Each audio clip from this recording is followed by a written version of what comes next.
Txapelketako saioetan saio bat gertatzen da mikrofono aurrean zaudenean, baina beste saio bat gertatzen da atzean eserita zaudenean, edan psikologiak niri kriston lana egiten du.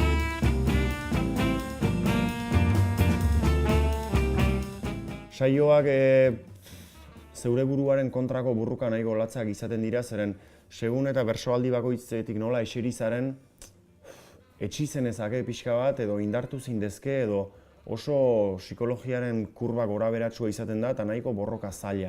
Eta ni alde hortatik uste dut kirolean ibili izanak eta pixka bat kirolean iristen den sufrimentuaren gozamen puntu hori ezagutzen dut eta gustoko dut. Eta orduan behar bada psikologikoki lagundu dit momentu horiek, ez dakit, lastasun horietan nire burua aurrerago ateratzen edo zailtzen momentu horietara.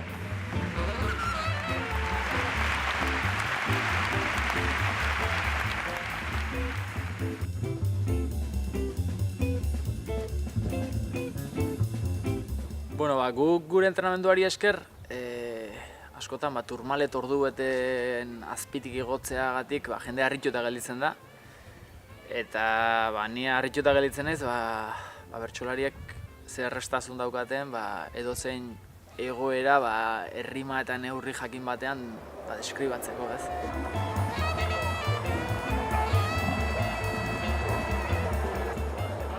Turrean, lehenengo etapa menditsuan bilatzen ditugun sentsazioak eta dauzkagun urduritasunak. Azken finean, ordura arteko esfortzu guztiak egun horretan edo momentu horretan batzen dira eta zentratzen dira. Eta edozein akats, iaia amaiera izan liteke, bai geurean, bizikleta gainean edo bertsolaritzan ere bai, ez?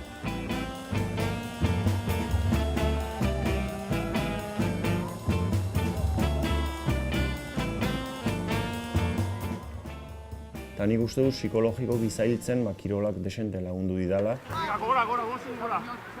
Eta oraindik ere balio didala kirol ibiliak eta kirol entrenamentuak bai jolas bezala ulertzeko bersoaren ibili guzti hori eta bai psikologikoki pixka bat zailduago egoteko.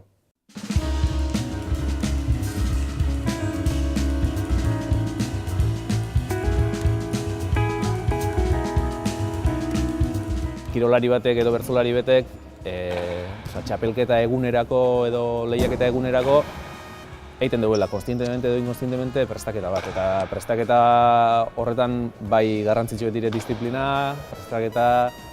Bere ondoan, etxan lekue etxegarria.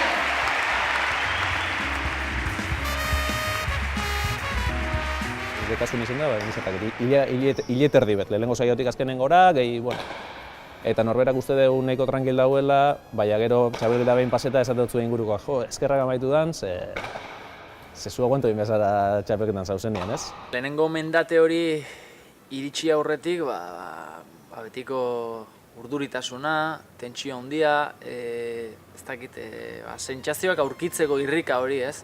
Eta azken finean, hilabete askotan eginiko lana, iaia momentu horretara eramaten zaitu eta momentu hori izango da pixkat inflexio puntuan. Utxe eginez gero, hurrengo txapelketa oso urruti dagoelako eta horrek tentsio puntu hori asko handitzen du.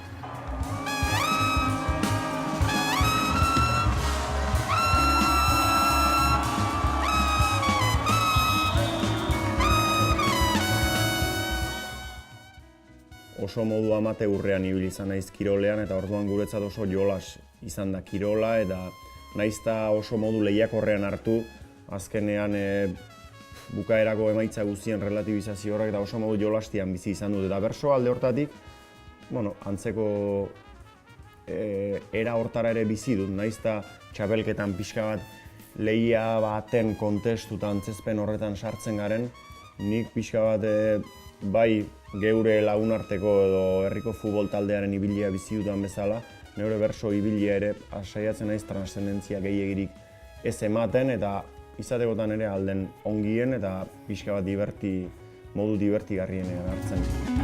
Amets Arzaiuz!